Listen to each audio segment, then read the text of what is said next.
नमस्कार। आज का हमारा टॉपिक है भारत की परमानेंट सदस्यता यूनाइटेड नेशन सिक्योरिटी काउंसिल में। तो अभी हाल में ही क्या हुआ कि जो है फॉर्मर यूएनएससी के जो चीफ थे, उनका एक बयान आया है कि भारत को जो है यूएनएससी में यूनाइटेड नेशन सिक्योरिटी काउंसिल में परमानेंट सदस्यता मिलनी चाहिए। तो उनका एक बयान आया है कि उसने बोला है कि यूके अपनी परमानेंट सीट छोड़ दे यूएनएससी से और ये सीट जो है भारत को दे दी जाए। तो क्या है कि यूएनएससी में हमेशा आवाज़ उठती रहती है कि आए दिन आवाज़ उठती रहती है कि इसकी जो है इसकी सदस्यता बढ़ाई जाए, जो कि अभी तक जितने सदस्य हैं, अब इसकी विस्तार के लिए हमेशा बात होती है। देखिए विस्तार से क्या होती आती है प्रॉब्लम। प्रॉब्लम मतलब ये है कि जितने छोटे-छोटे देश हैं, जैसे जर्मनी है, जापान है, ये भी क्या करते हैं अपनी माँग डिमांड शुरू कर देते हैं कि हमको भी यूएनएससी में सीट चाहिए। तो अभी जो ताज़ा बयान आया है इसके हम माने समझते हैं। तो उनका कहना ये है कि यू सीधी-सीधी वो बात बोले हैं कि यूके को पीछे हट जाना चाहिए। चूँकि देखो यूके का जो पहले ग्लोबल पावर थी अब वो घट चुकी है, चूँकि उसकी इकोनॉमी एकदम लड़खड़ा गई है, एकदम सही से नहीं चल रही है। और क्या है कि जो जियोपॉलिटिकल उसका इम्पैक्ट था, इम्पोर्टेंस थी, वो एकदम खत्म हो गई और ग्लोबल में जो इसका इम्पैक्ट था एकदम समाप्त हो गया है। किसी कहीं पे वार हो रहा है, यूके का कहीं आप नाम नहीं सुनेंगे। यूके जहाँ भी वार हो रहा है, वहाँ से बाहर है। उसको जो है कई सारी ऐसी समस्याएँ आई हैं जो वर्ल्ड में, जहाँ पे यूके कहीं दिखा ही नहीं। तो इन सब प्रॉब्लम को देखते हुए क्या बोला गया है कि क्यों ना हम जो है भारत को ये सदस्यता दी जाए, परमानेंट सदस्यता बना दिया जाए। और भारत क्या है कि पॉपुलेशन ज़्यादा है और भारत की जो जीडीपी है वो इंग्लैंड से ऊपर है, यानी यूके से ऊपर है। तो इसलिए इसकी डिमांड जो है फार्मर चीफ जो है, उन्होंने ये जो बयान दिया है कि भारत को जो है परमानेंट सदस्यता बना दिया जाए, बिना इसके विस्तार के।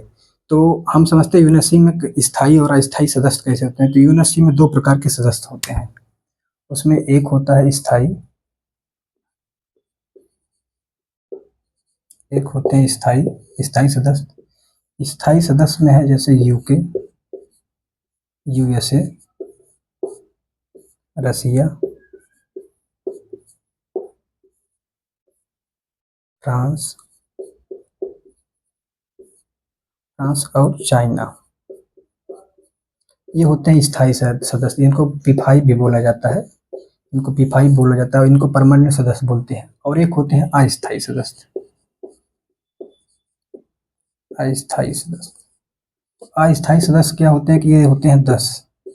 और क्या होता है ये जो अस्थायी सदस्य हैं, ये 10 सदस्य होते हैं और ये 10 सदस्य 2 साल मैक्सिमम टर्म के लिए कंट्री आती रहती हैं। जैसे इसकी सदस्यता भारत को भी मिल गई है और इसकी सदस्यता अभी पाकिस्तान को भी मिलने वाली है। तो ये जो होते हैं 10 अस्थायी सदस्य होते हैं। और स्थायी और अस्थायी सदस्य मिलके एक चीफ का निर्माण करते हैं। यानी यूएनएससी के जो चीफ होते हैं, स्थायी और अस्थायी मिलके यूएनएससी के चीफ का निर्माण करते हैं। तो अभी क्या हुआ था कि एक चीफ का ये लोग नियुक्त करते हैं। अभी क्या हुआ है कि 2001 में जो है सिंगापुर के एक डिप्लोमेट थे, जिनका नाम किशोर महोबनी है। उन्होंने क्या किया था, उन्हीं के बयान है ये।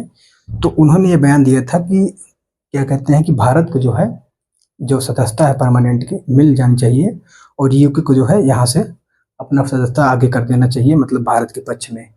तो क्या है कि ये जो किशोर महोबनी हैं, ये है जो है अंदर से बहुत काम किए, मतलब यूएनएससी में काम किए हैं।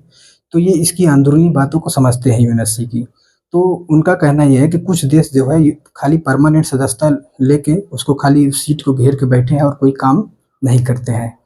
तो इस यूके क्या है कि वीटो का भी प्रयोग कभी नहीं किया है। यूके जो है आज से 33 साल पहले वीटो का प्रयोग किया था। तो वीटो क्या होता है, मान लीजिए कि ईरान में जो है परमाणु बम बना रहा है। अब उस पे क्या करते हैं कि एक यूएनएससी में एक रिजोल्यूशन लाया जाता है कि ईरान पे जो है सैंक्शन करना है, उस पे लगाना है। तो जो ये P5 देश हैं, इसमें से क्या कर मान लीजिए कि अगर 4 देश एक तरफ है और एक देश मान लीजिए उस पे वीटो कर देता है कि उसके पक्ष में नहीं है, तो वो क्या होता है रिजोल्यूशन वहीं पे गिर जाता है। तो क्या करता है कि यूके क्या किया है कि पिछले 33 सालों से इसका यूज़ नहीं किया है वीटो का। तो क्या है कि जब ये वीटो का यूज़ किया था उस समय 1991 में क्या होता है, यूएसएसआर जब इसके खिलाफ यूरोप के खिलाफ लड़ता था, तो रसिया के खिलाफ ये जो है वीटो का प्रयोग किया था। अभी क्या है कि अब भाई रसिया इस समय वार में फँस गया है, यूक्रेन के वार में, तो कई दशकों तक अब रसिया वार करेगा नहीं। तो इससे क्या है कि अब यूके इसका मतलब ये है कि यूके वीटो का प्रयोग करेगा नहीं। तो इसलिए भारत को जो है ये सदस्यता मिलनी चाहिए। और क्या है कि इंडिया के बनने से कई चीज़ें जैसे पूरे वर्ल्ड में कई ऐसी समस्याएं हैं जो सॉल्व हो सकती हैं।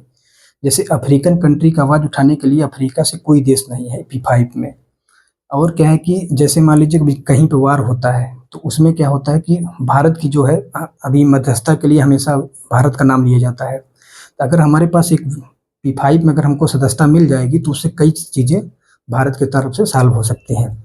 और क्या है कि चाइना के पास वीटो है, यानी चाइना के पास भी परमानेंट सदस्यता है। तो चाइना क्या करता है, जब पाकिस्तान के खिलाफ कोई रेजोल्यूशन लाया जाता है तो चाइना क्या करता है, उसके खिलाफ वीटो कर देता है। तो ये भी बड़ी समस्या है। तो ऐसे में क्या है कि इनका जो कहना है, किशोर महू ये भारतीय मूल के लगते हैं, सिंगापुर के डिप्लोमेट थे। इनको भी हाल में इनका बयान आया है। तो इनका कहना है कि भाई भारत जो है पॉपुलेशन भी ज़्यादा है, इकोनॉमी ग्रो कर रही है, और उसके दो पड़ोसी देश ऐसे हैं जिनके परमाणु संपन्न देश है, यानी चाइना और पाकिस्तान। तो ऐसे में क्या है कि भारत कई सारी ऐसी समस्याएं हैं जिसको सॉल्व कर सकता है, तो उसको परमानेंट सदस्यता मिल जानी चाहिए। और क्या है कि रसिया अब क्या है कि देखो कई दशकों तक वार में रहेगा। वार करने के बाद कई दशकों तक वो जो है कोई लंबी वार की तैयारी में नहीं है। तो इसलिए भारत की सदस्यता यहाँ प्रबल दावेदारी होती है कि अब यहाँ से जो है मिल जानी चाहिए। और ये आप लोग भी बताइए कि क्या यूके को पीछे हटना चाहिए कि नहीं, ये कमेंट करके आप बताइए।